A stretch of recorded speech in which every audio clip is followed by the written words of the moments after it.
Servir de guide, on ne se refuse de rien. Vous allez voir, c'est un musée passionnant consacré aux inventions et aux inventeurs. Le musée des Arts et Métiers, situé dans une ancienne abbaye à Paris, en fait, c'est le musée des premières fois. Première automobile, premier autobus, première locomotive, première bicyclette. Enfin bon, bref, il y a plus de 80 000 objets différents répartis sur 10 000 mètres carrés. Alors inutile de vous dire que ce matin, on va pas chômer. Bon, ici, 1887, le tricycle de Millet.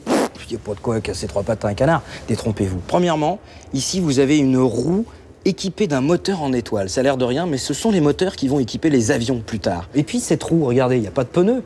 Normal, c'est une roue en suspension. Un siècle plus tard, les ingénieurs de la NASA, quand il faudra équiper le module lunaire, eh bien, ils vont redécouvrir ce principe. Et alors, les héritiers de Félix Millet, ils sont riches? Bah non, non, parce qu'à l'époque, lui, il n'avait pas compris tout ça. Parfois, quand on a raison trop tôt, on a tort.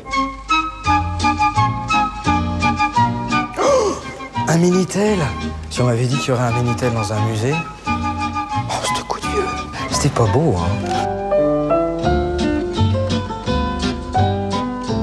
Ah, l'obéissante d'Amédée Bollé, c'est tout simplement le premier autobus. Véhicule à très grande vitesse. C'est pas moi qui invente, c'est marqué dessus. Nous sommes en 1873, c'est la naissance du premier autobus. Eh oui, qui va relier Paris, Le Mans en 18 heures. Et alors à l'époque, Amédée Bollé, il a pris 75 contraventions. Voilà, remarquez, il les a toutes fait sauter. Hein. Pourquoi? Qu'il préfet à bord. Au fait, vous savez pourquoi on parle de conducteur et de chauffeur? Le conducteur, il conduit, il est à l'avant, alors que le chauffeur, lui, il est à l'arrière. Et oui, avec la pelle, il met le charbon et il fait chauffer la chaudière. D'ailleurs, quand il fait trop chauffer la chaudière, on dit chauffard. Eh ben donc, chauffeur! Et ici, on a exposé les premiers pacemakers avec des prothèses de hanche. En 1780-1790, l'ancêtre de Spielberg s'appelle Robertson. Et alors, avec sa lanterne magique, il invente des fumigènes, des trucages, des fondus enchaînés, et avec des masques tous plus horribles les uns que les autres, il met en scène la résurrection de Louis XVI. Mais attention, il la met tellement bien en scène que...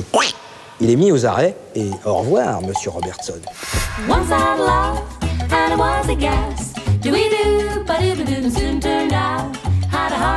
Au musée des Arts et Métiers, vous avez les plus vieux métiers à tisser du monde. Et puis, au milieu de toutes ces vieilleries, vous avez un ordinateur, ou plus exactement, le premier métier à tisser binaire. Alors, il fonctionne exactement, vous savez, comme les orgues de Barbarie, avec des cartes perforées. Et à l'époque, on disait de cette machine, oui, bah alors en gros, vous mettez un âne, un bœuf ou un cheval, et il vous sort une étoffe bien plus parfaite qu'avec n'importe quel ouvrier.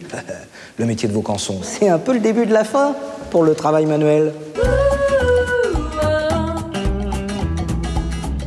Nous sommes en 1985, ça c'est le Cray supercalculateur, l'ordinateur le plus rapide du monde à l'époque, hein, parce qu'aujourd'hui c'est un vieux PC. Hein.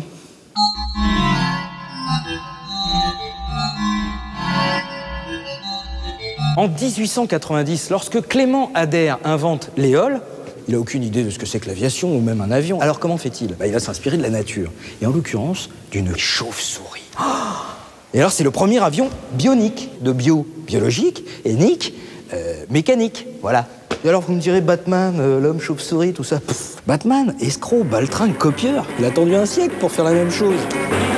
Batman!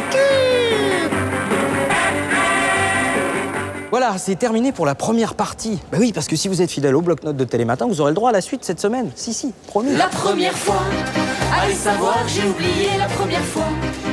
Merci Thomas, on attend la suite avec grande impatience. On dit